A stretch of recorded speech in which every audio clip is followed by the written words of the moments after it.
start our chapter number 8, the three fish. तो आज हमारा चैप्टर किसके ऊपर है? फिशेस के ऊपर। और टोटल कितने फिशेस होते हैं? Total 3. This is a story of 3 fish.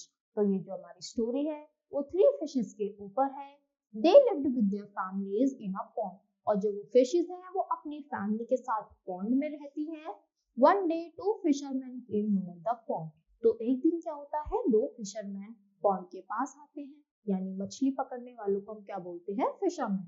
They saw the fish and said, "Look, this pond has many fish." तो वो उस पॉन्ड को देखते हैं और देखकर क्या बोलते हैं कि देखो देखो इस पॉन्ड में तो बहुत सारी फिशेस हैं. Let us come tomorrow and fish here. Seeing this, the fisherman left. तो ये दूसरे फिशरमैन से बोलता है कि यहाँ पर बहुत सारी फिशेस हैं, चलो हम कल आते हैं और यहाँ पर हम आकर फिशिंग करेंगे.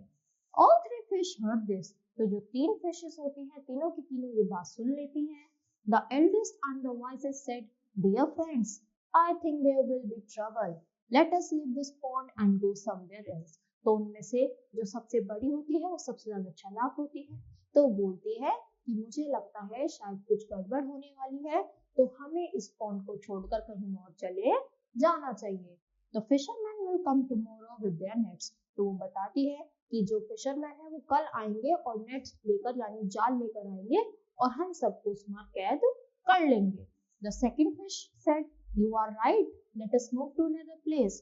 तो जो सेकंड फिश है, दूसरी फिश, वो बोलती है कि हाँ तुम सही कह रही हो, चलो चलो हम दूसरी जगह पर चलते हैं. But the third fish laughed and said, "Do not be scared." तो जो तीसरी फिश है वो हंसती है और बोलती है कि डरने की कोई भी बात नहीं है. Nothing will happen. कि कुछ भी नहीं होगा.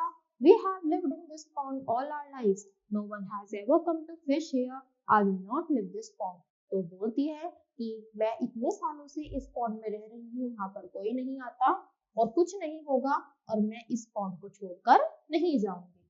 The eldest fish left the pond with his family. He found a nice big pond where he settled down. तो उसमें से जो बड़े वाली फिश होती है वो अपनी फैमिली के साथ उस पॉन्ड को छोड़कर चली जाती है. उसको एक अच्छी जगह मिल जाती है जहां पर वो हैप्पीली अपनी फैमिली के साथ रहती है. The second fish also left the pond and joined the eldest fish. तो जो उसमें से सेकंड फिश होती है वो भी उस पॉन्ड को छोड़ देती है और बड़ी वाली फिश के साथ चली जाती है. The third fish did not leave the pond. जो थर्ड फिश होती है, जो ये बोल रही थी कि नहीं नहीं डरने की कोई बात नहीं है, वो वहां से नहीं जाती.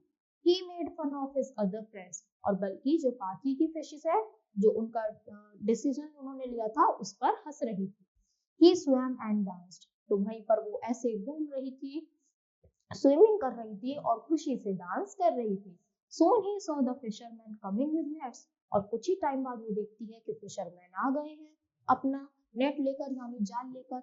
They caught all the fishes in the pond. और उन्होंने क्या किया, अपना जाल डाला यानी नेट डाला और सारे ही फिशेस को बंदी बना लिया. The third fish and his family were also caught in the fisherman's net. All this happened because of his foolishness. तो वो क्या करते हैं, सभी फिशेस को उसमें ले लेते हैं और जो थर्ड फिश थी वो और उसकी पूरी फैमिली उसमें ट्रैप हो जाती है. तो अगर ये भी उन फिशेस की बात मान लेती तो आज ये भी सेफ होती, और ये सब उसकी फुलिशनेस यानी उसकी पागलपन की वजह से ही उसने आज क्या हुआ, अपनी लाइफ गवा दी.